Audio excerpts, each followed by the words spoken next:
Akkuma beektan diinonni keenya baay'eedha. Akka hin jijjiiramne kan nu godhan baay'isnee kan barbaanne milkeessuuf gaafa kaanu kan harkisanii duubatti nu hambisan nama hojii akka hin taane ni jalqabna kan jenne akka hin jalqabne kan jalqabnes akka hin xumurre kan nu taasisan diinota baay'eetu jiru. Muraasni isaanii sammuu keenya to'ataniiru. Yaada hawwii qofa akka taanu nu godhaniiru. Jijjiirama barbaanne sana akka hin dhugoomsine nu taasisaniiru. Maarree hanga yoomitti nutti taphatan? Egaa amma dursinee diina keenya eenyu akka ta'e addaan ni baafanna. Saniin booda tokkoon tokkoon isaanii irratti waraana labsina. Muraasa isaanii fuulduratti baanee falminaan kaan suuta jenneet malaan injifanna. Kan hafan immoo fira godhan. Viidiyoon kun kan ittiin diinota keenya beeknuu fi waraana irratti labsinu ta'a. Maatii koo akkam jirtan? Nageenyi koo isin bira yaa ga'u. Viidiyoo kana irraa waan argattuun abdii kootii hanga xumuraatti nu waliin ture. Diinni kee inni jalqabaa akka hin jijjiiramne kan si godhe dhibaa'ummaa keeti. Boruuf jettee kan bulchite, gochuu osoo qabduu kan hin goone, hojjechuu osoo qabduu hojiin hin hojjenne hunduu bakka jirtutti akka haftu si godheera. Galiin kee akka hin daballe si taasiseera. Namoonni kan mo'an dura yoo dhibaa'ummaa isaanii falmatanii mo'an. Waraanni jabaan keessa keeti jira. Hoogganaa dureen immoo dhibaa'ummaadha. Osoo barnoota kee sirriitti qayyabattee jiraatte, kitaaba nan dubbisa jette sana dubbistee jiraatte, waan haaraa nan baradha jette sana, biizinasii nan jalqaba jette sana osoo jalqabdee jiraattee nama akkamii akka taatu mee yaadi. Kaayyoo kee kamuu milkeessuu ni dandeecha. Kana hundumaa akka hin goone dhibaa'ummaan duubatti si harkisaati jira. Jireenya kee kan jijjiiramu mootummaan yoo jijjiirame miti. Yoo sirni haaraa hojiirra oole miti. Namoonni naannoo kee jiran gaafa jijjiiraman miti. Jireenyi kee kan jijjiiramu yoo dhibaa'ummaan aangoo isaarraa bu'e. Jireenya kee irratti ajajaan eenyu? Si'i moo dhibaa'ummaan? Ganamaan ka'a yoo jette xiqqoo rafi ganaadha kan siin jedhu. Si dabbareera kanaafuu bilbila kee banii waan si kofalchiisu laali kan siin jedhu dhibaa'ummaa keetii. Isa irratti waraana labsi. Akkamitti yoo jette dura waan meeqa irraa akka si hambise miidhaa sirraan ga'e yeroo meeqa akka of balaalfattee yaadi. Baay'isawwee kan jijjiiramtu ofii kee qofa miti. Maatiin kee sirraa waa eegu, jijjiirama kee barbaadu. Biyyi sirraa waa eegdi. Hundarra caalchisee immoo Waaqayyoon gara dachee tanaa kan si fidee waan guddaadhaaf. Kanaafuu sababa dhibaa'ummaa keetiin akkamitti achumatti hafta? Dursi dhibaa'ummaa kee awwaali. Yoo hin awwaallee inni si awwaaluuf siif kutateera. Dhibaa'ummaa kanaaf dawaan ilaalcha falaasfaa Istooyikaa fi mootii Giriik Maark Awuriiliyaas. Maark Awuriiliyaas akkana jedha. Yeroo hundumaa waan sitti hin tolle hojjechuu bari. Maal jechuudha? Yeroo hundumaa ganama sa'aatii 3tti kaata yoo ta'e mee boruu of dirqisiisii tokkotti ka'i. Nan hojjedha jettee kan yeroo baay'ee waada ofiif seente furdina kee hir'isuuf yookaan qaama kee ijaaruuf ispoortii jalqabdu waada ofiif seentee turte. Mee fiiguu yookaan pushaappii salphaa hojjechuun jalqabi. Dubbisuu yoo hin jaalanne of dirqisiisii fuula kurnan tokko dubbisi. Kana guyyaa guyyaan irra deddeebi. Bilbila kee waliin yeroo baay'ee dabarsita yoo ta'e mee guyyaa bilbila irraa bilisa ta'e qabaadhu. Saniin booda yoo of dhiphisuu bartee iddoo yookaan waan sitti tolu keessaa gaafa of baasuu jalqabde miirri ni danda'a jedhu sitti dhagahama. Ofirratti jeneraala ta'i. Ganaa gaafa sammuun kee waan barbaaddu akka dhiistu yaada siif dhiyeessu. Ka'i rafi. Gaafa inni siin jedhu yeruma san battalumatti qabiitoo dhibaa na hin taasistu jedhiin. Dhibaa'ummaa mo'uun sirriitti danda'ama garuu obsa barbaada. Har'a mo'adha jettee guyyaa gaarii yoo dabarsite boru anniisa qabu hundaa sassaabbatee deebi'ee si mo'achuu ni danda'a. Dhibaa si taasisuu ni danda'a. Yeroo hundaa mo'achuu dhiisuu ni dandeecha. Maaliifan guyyaa hunda isa mo'achuu dadhabe jechaa of hin miidhin? Maafan dhibaa jettee hin gaddin? Dhibaa'ummaan obsaan mo'uudhaaf falmi malee harka hin kennin. Kilabiin waancaa yeroo hunda hin mo'u. Walqixa bahaa mo'atamaati dhumarra kan waancaa nyaatu. Sababni waancatti nyaates taphoota taphate keessaa baay'ee isaanii waan mo'eefi. Yeroo tokko nama humna sii gadi qabuun wal loluu dandeecha. Ni rukuttas. Innis yeroo lamaan sadeen takka si dha'uun isaa hin oolu. Sun hoomaa jechuu miti. Argitee al tokko dhibaa'uu dandeecha. Dogongoruus ni dandeecha. Boru ganamaanan ka'a jettee barfachuu dandeecha.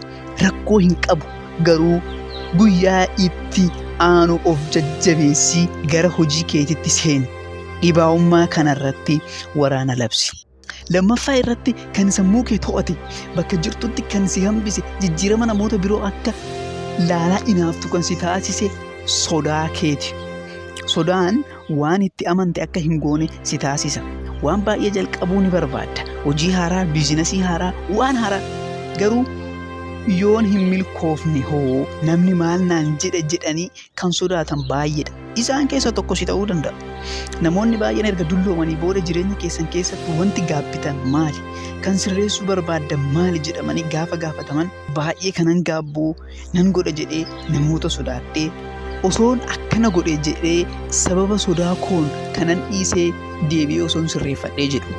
Yeroo tokko tokko jireenya keenya keessatti wantoota kan sodaannu ga'umsa isaanii waan hin beekneef garuu wantoota jireenya keenya jijjiiran ta'uu danda'u. Kan nama kofalchiisu garuu wanti baay'ee murteessaa mi'aawaa kan jireenya keenya jijjiiru sodaa keenya duuba jiraachuu isaati. Kennaawwan qaalii ta'an sodaa duuba jiru. Sodaa jechuun qophaa'ee jijjiiramni haaraa dhufaa jira jechuudha. Onneen amantiin guutuu taate sodaa hin qabdu. Onneen sodaan guutamtes amantii hin qabdu. Akkamittan sodaa koo balleessa yoo jettee sodaan kan badu qophiidhaan. Xiinxaltoonni istiraateejii waraanaa warreen siyaasa sirriitti ibsan waan tokkoon walii galu. Goota jechuun ganaa waraanatti osoo hin seenin, osoo dhiiga hin dhangalaasin, ajjeecha kamittuu osoo hin seenin kan waraanicha mo'uu jedhu. Maal jechuudha seete? Namni of qopheessu kan humna isaa ijaarrate namuu isaan wal loluu hin barbaadu. Fakkeenyaaf biyya tana Ameerikaa waliin wal waraanuu kan barbaadu. Ganaa gaafa waraanicha yaaddu ara daarana gootiin attaafu jetti.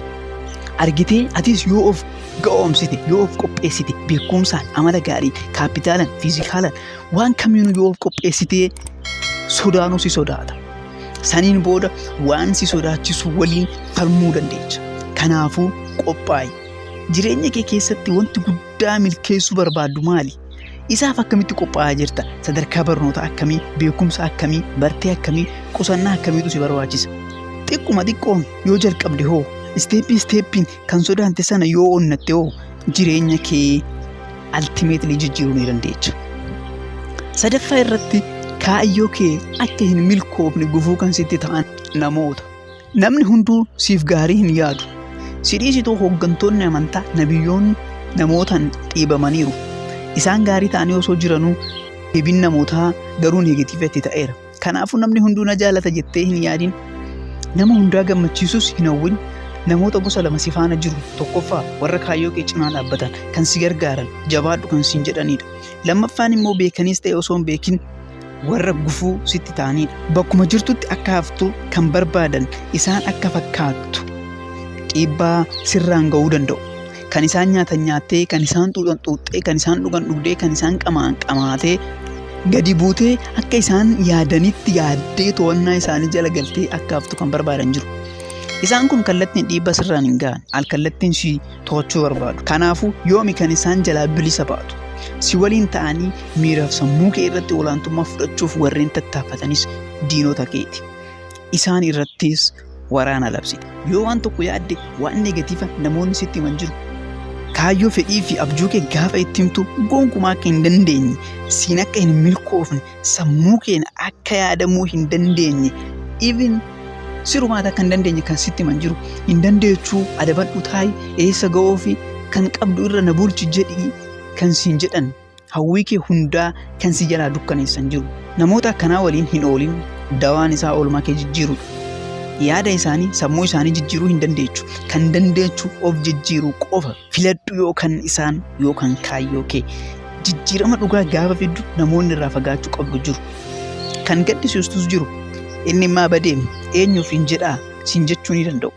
Si tilmaamuu yaada sitti kennuu ni danda'u. Ati garuu kan badde waan gaariidhaaf. Namoonni si marsuu qaban, kan si jijjiiran, kan kaayyoo kee waliin deeman gaarii kan siif yaadan ta'uu qabu. Saniin booda jijjiirama ni argita. Egaa xumura irratti diinni kee inni dhumaa kan akka hin jijjiiramne si godhe suma mataa keeti. Dhugaa yoo dubbanne hanga ati of qeeqxe namuus hin qeeqne. Hanga ati of jibbite namuus hin jibbine. Garuu kan si jijjiiru anniisaa guddaan kan awwaalame si keessa. Keessi kee miirri kee gaafa jabaatu homtuu si dhaabuu hin danda'u. Garuu gaafa of laamsheessite tajaajilaa nama biraa taata. Gaafa waa balleessite irra deddeebitee kan of arrabsitu yoo ta'e ofitti amanamummaa dhabda. Manni murtii nama balleesse tokko yoo itti murteesse murtii isaa fixatee namichi sun yoo ba'e bilisa. Garuu manni murtii irra deebi'ee waamee adabbiin si adabni sun quubsaa yookiin gahaa miti sitti dabaluu yaannee ni jedhaani.